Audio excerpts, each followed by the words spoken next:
जय श्री कृष्णा, राधे राधे। आप सभी भक्तों का हार्दिक स्वागत है आपके अपने यूट्यूब चैनल श्री कृष्ण दीवानी में, जहाँ हम एकादशी व्रत के पारण की कथा का श्रवण करेंगे।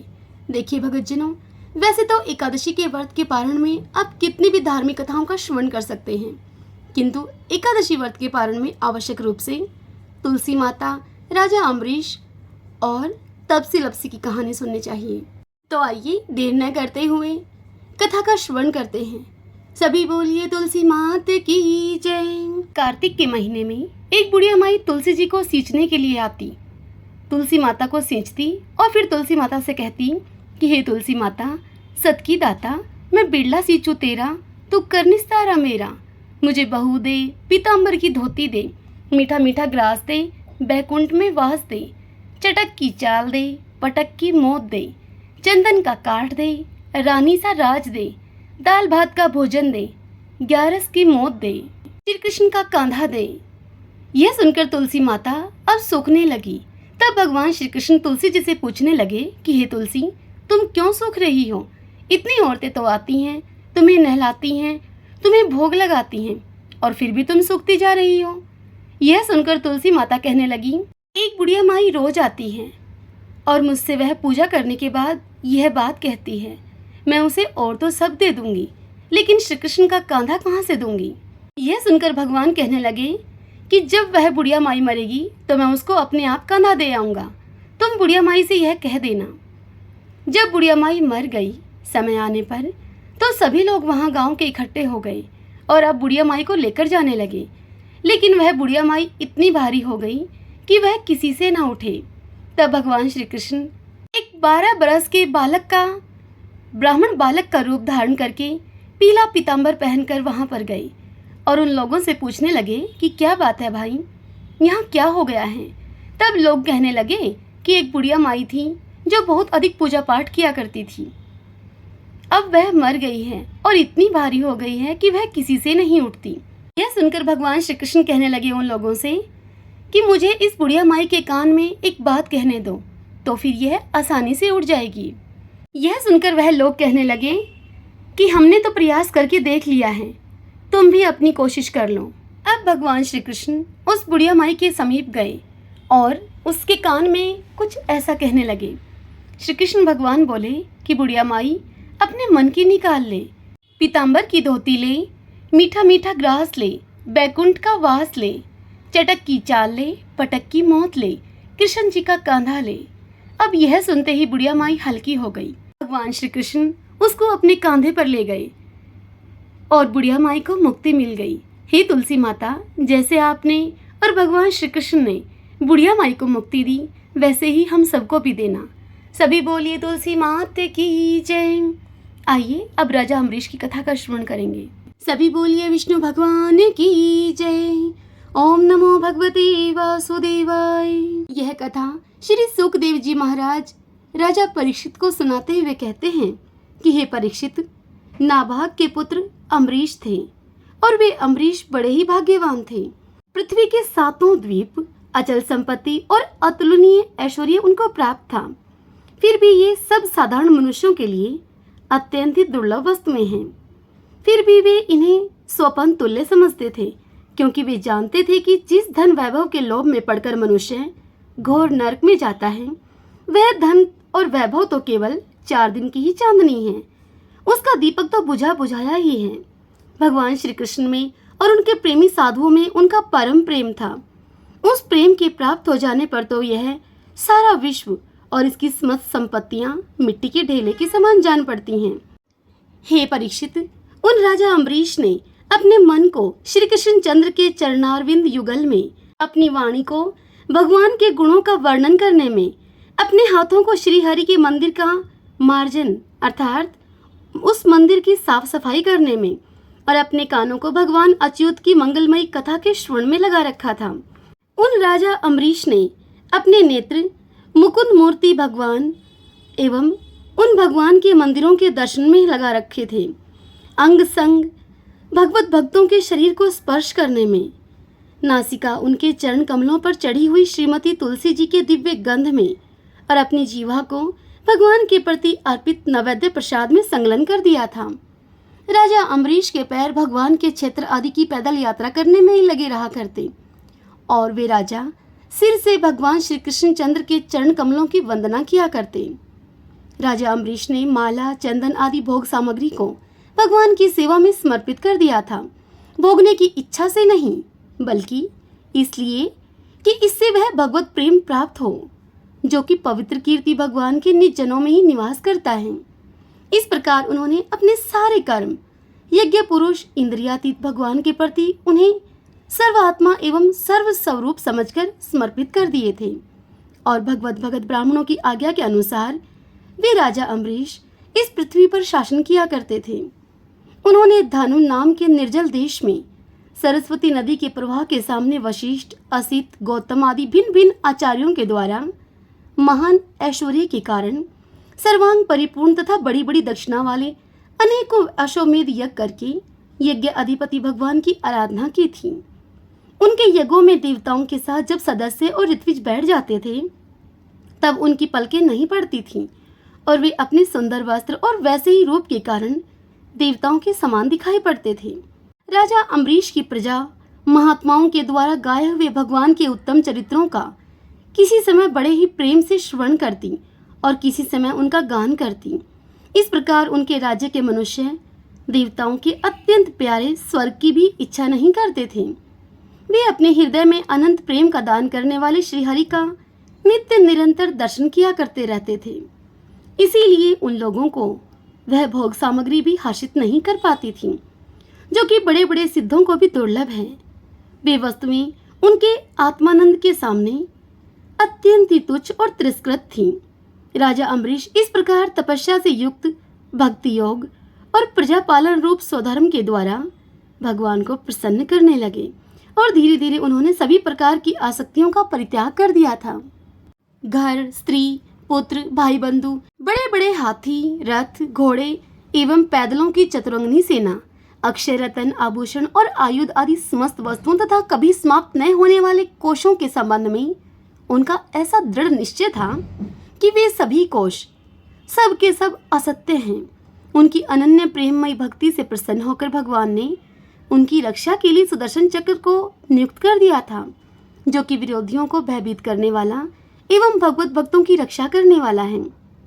राजा अम्बरीश की पत्नी भी उन्हीं के समान धर्मशील, संसार से विरक्त और भक्तिपरायण थी।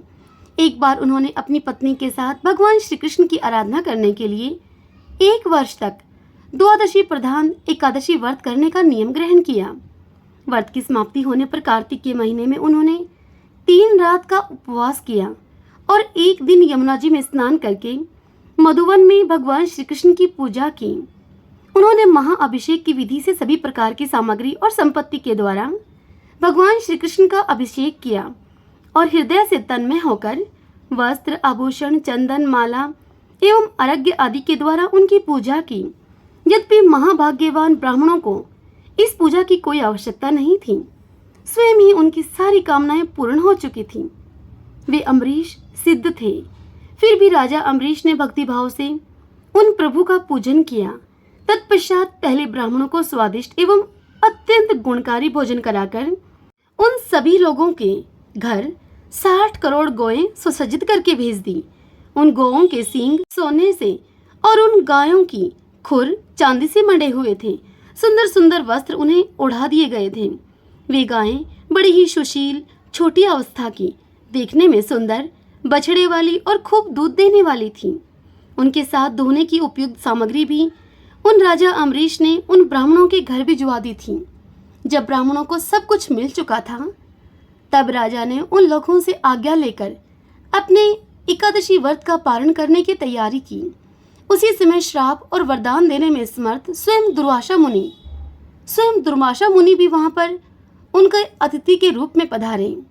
राजा अम्बरीश उनको देखते ही उठकर खड़े हो गए, आसन देकर उनको बिठाया और विविध सामग्रियों से अतिथि के रूप में आए हुए दुर्वासा मुनि की उन्होंने पूजा की।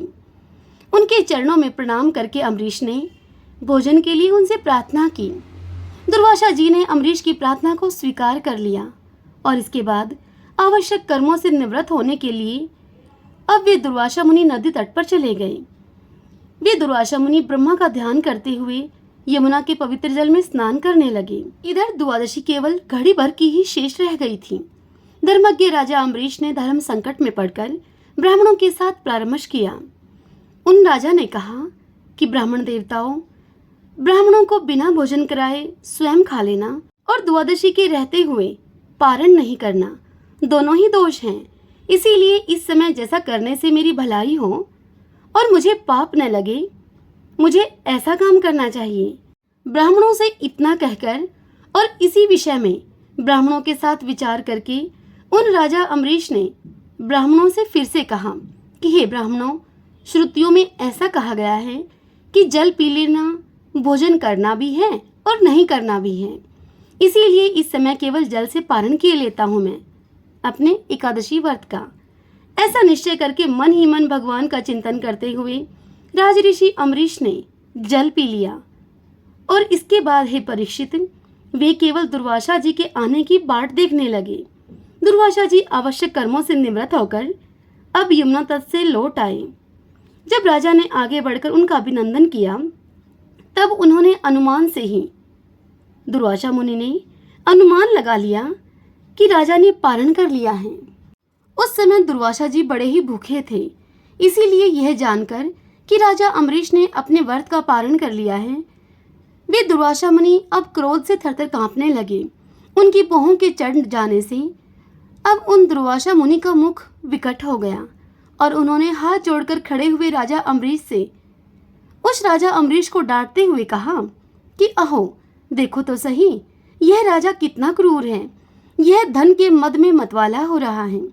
भगवान की भक्ति तो इसे छू तक नहीं गई और यह अपने को बड़ा ही समर्थ मानता है। आज इसने धर्म का उल्लंघन करके बड़ा ही अन्याय किया है। देखो, मैं इसका अतिथि होकर आया हूँ। इसने अतिथि सत्कार करने के लिए मुझे निमंत्रण भी दिया है, किंतु फिर भी इसने मुझे भोजन कराए बिना ही स्वयं खा लिया है। तुझे मैं अभी इसका फल चखाता हूँ। इस प्रकार राजा अम्बरीश को यूं कहते कहते वे दुर्वासा मुनि अब क्रोध से जल उठे और उन्होंने अपनी एक जटा उखाड़ी और उससे अपनी उस उखाड़ी हुई जटा से राजा अम्बरीश को मार डालने के लिए एक कृत्या उत्पन्न की। वह कृत्या प्रलय काल की अग्नि के समान दहक रही थी। उसके हाथ में तलवार थी और वह तलवार लेकर अब राजा अम्बरीश पर टूट पड़ी। उस समय उस कृत्या के पैरों की धमक से अब पृथ्वी कांप रही थी, परंतु राजा अम्बरीश उस कृत्या को देखकर उससे तनिक भी विचलित नहीं हुए। वे एक पग भी नहीं हटे, वे ज्यों के तो वहीं खड़े रहे। परम पुरुष परमात्मा ने अपने सेवक की रक्षा के लिए पहले से ही सुदर्शन चक्र को नियुक्त कर रखा था।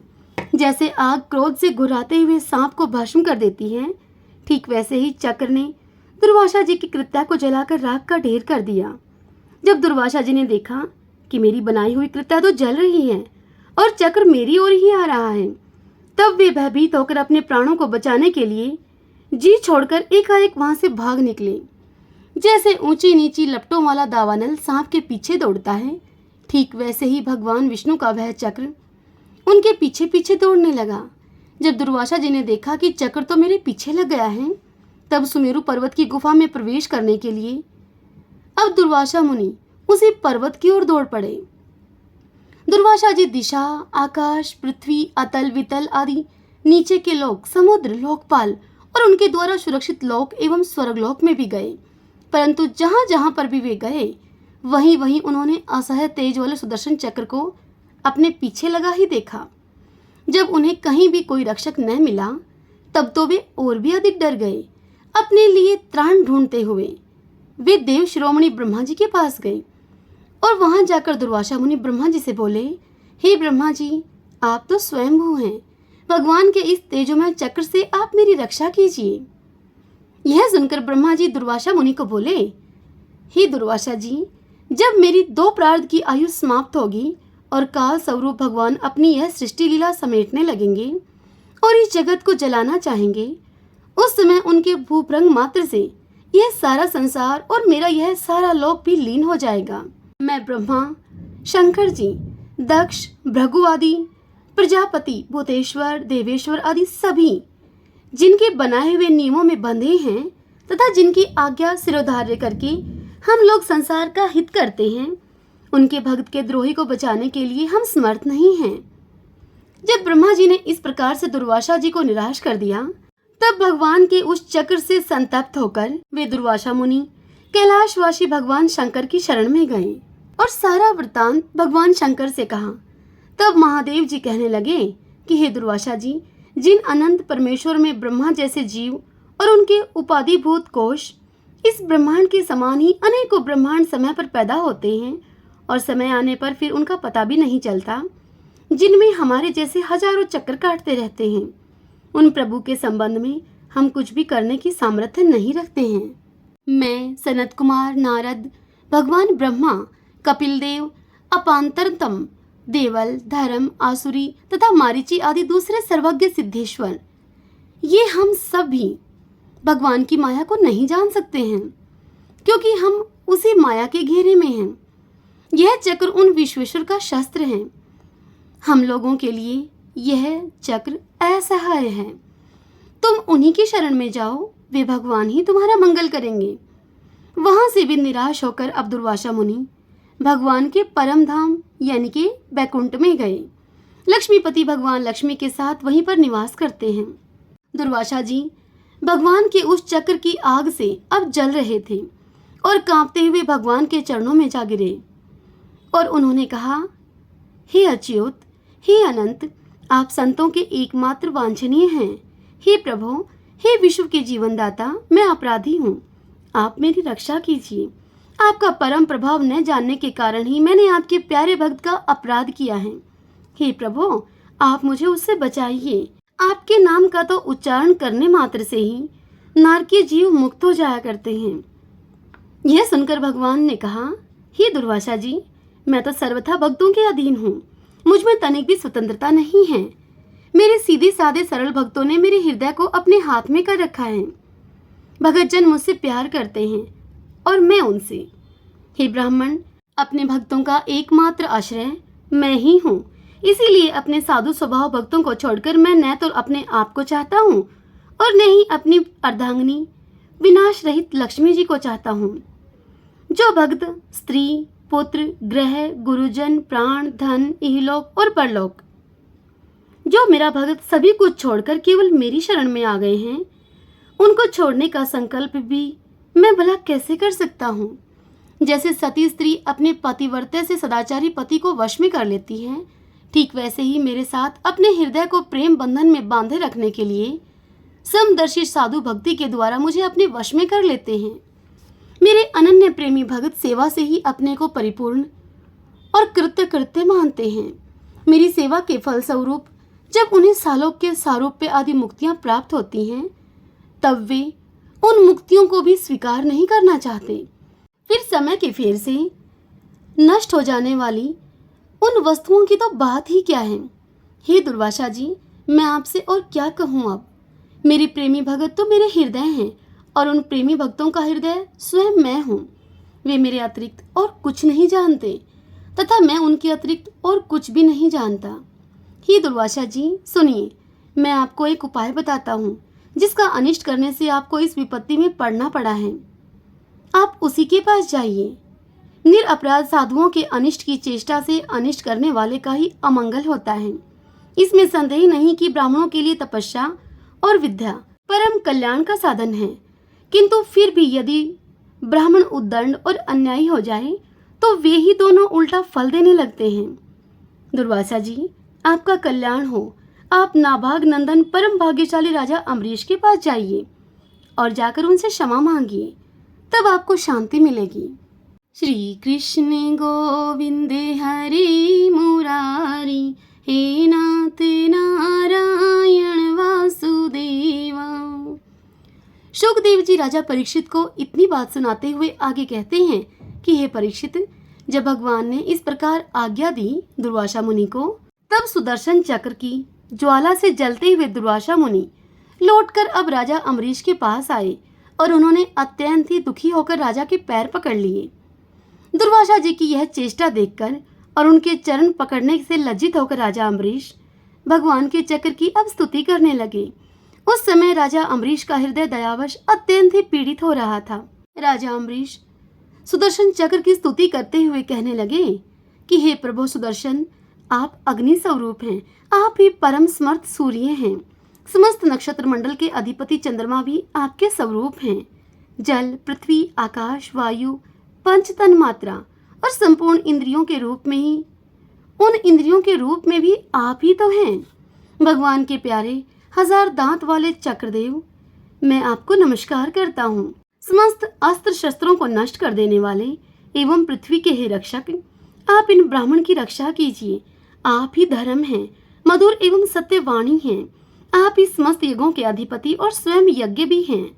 आप समस्त लोकों के रक्षक एवं सर्वलोक स्वरूप भी हैं। आप परम पुरुष परमात्मा के श्रेष्ठ तेज हैं। हे सुनाब, आप समस्त धर्मों की मर्यादा के रक्षक हैं। अधर्म का आचरण करने वाले असुरों को भस्म करने के लिए आप साक्षात अग्नि हैं। आप ही तीनों लोकों के रक्षक एवं विशुद्ध तेजोमय हैं। आपकी गति मन के वेग के समान है और आपके कर्म अद्भुत हैं। मैं आपको नमस्कार करता हूँ, आपकी स्तुति करता हूँ। हे वेदवाणी के अधिश्वर, आपके धर्म में तेज से अंधकार का नाश होता है और सूर्य आदि महापुरुषों के प्रकाश की रक्षा होती है। आपकी महिमा का पार पाना अत्यंत कठिन है। ऊंचे नीचे और छोटे बड़े भेदभाव से युक्त यह समस्त कार्य कारणात्मक संसार आपका ही स्वरूप है।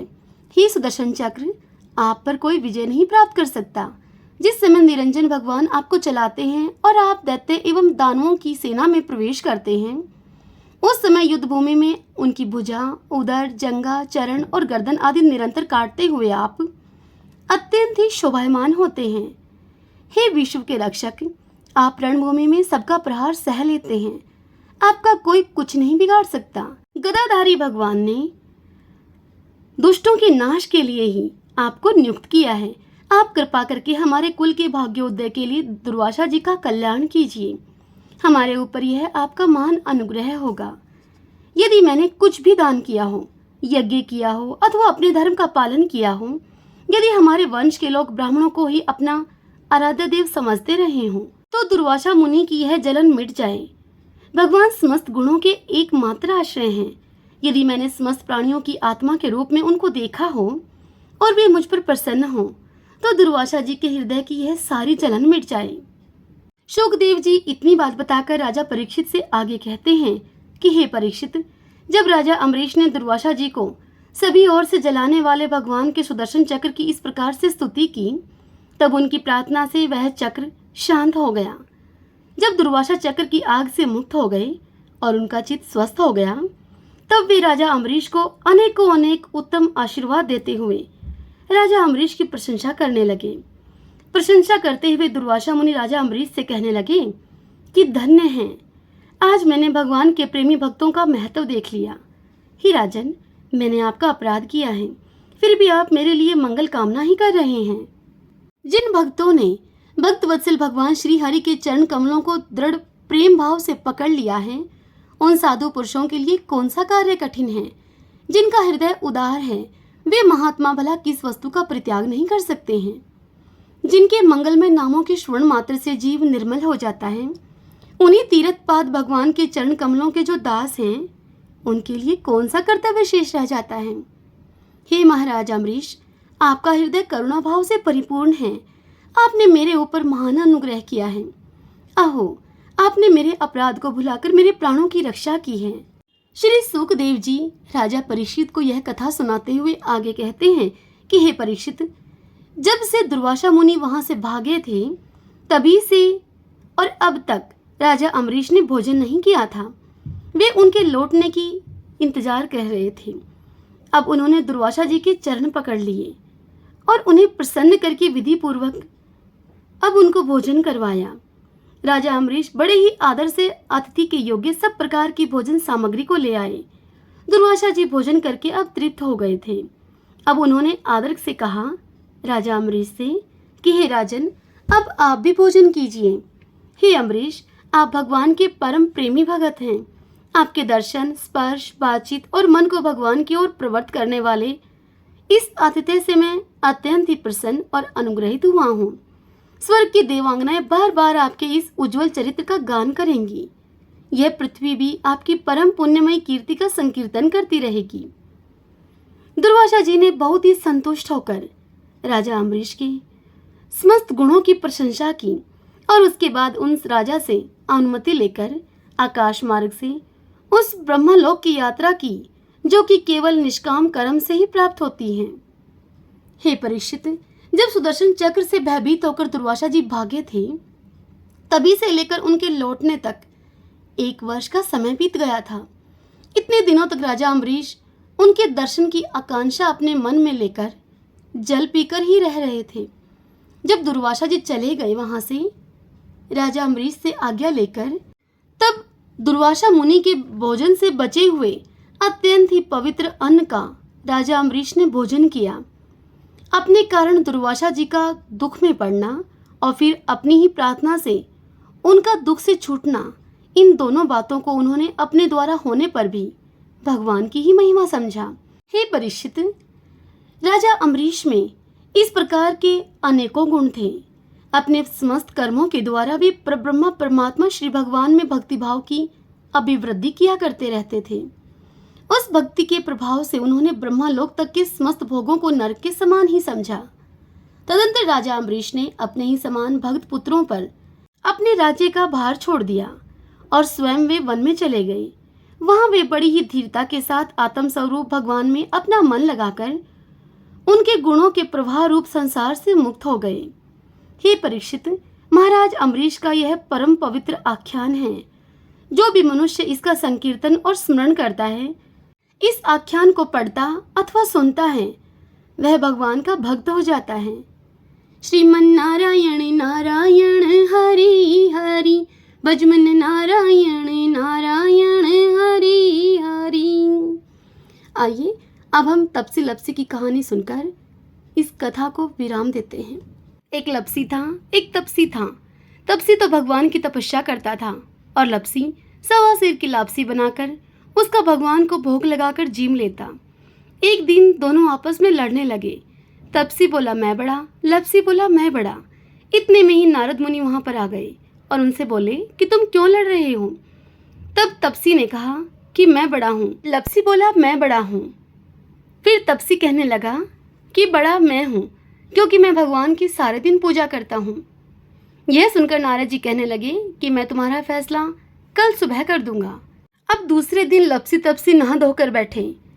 लपसी तो 1.25 सेर की लापसी बनाकर भगवान का भोग लगाने लगा और तपसी स्नान आदि करके भगवान के तप में लीन हो गया। इतने में ही नारद जी वहां पर आए और 1.25 करोड़ की मुंदरी उन दोनों की परीक्षा लेने के लिए उन दोनों के सामने फेंकी। लपसी ने वह मुंदरी नहीं उठाई, देखकर भी उसको अनदेखा कर दिया और तपसी ने तुरंत वह मुंदरी उठाई और उसको अपने घुटने के नीचे दबा लिया। मुंदरी अंगूठी को कहा जाता है। अब नारद जी उन दोनों के सामने आए और तपसी से कहने लगे कि लाओ तुम्हारा फैसला करता हूँ आज, तू अपना घुटना उठा। अब जैसे ही तपसी ने अपना घुटना उठाया 1.25 करोड़ की मुंदरी निकली।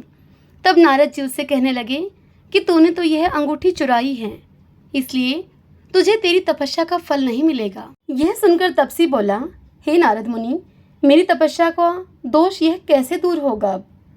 तब नारद जी ने कहा, रोटी बनाकर आटा नहीं बनाया तो फल तुझे होगा, ब्राह्मण जिमाकर दक्षिणा नहीं दी तो फल तुझे होगा, साड़ी देकर ब्लाउज नहीं दिया तो उसका फल तुझे होगा, दिए से दिया जलाए तो फल तुझे मिलेगा।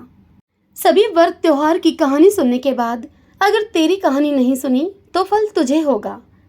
तभी से लपसी तपसी की यह कहानी सुनी जाने लगी। इस कहानी को सुनने के बाद इस प्रकार से कहा जाता है कि लपसी का फल लपसी को मिले, तपसी का फल तपसी को मिले और हमारी कहानी का फल हमें मिले। श्री लक्ष्मी नारायण भगवान की जय। एकादशी माता की जय।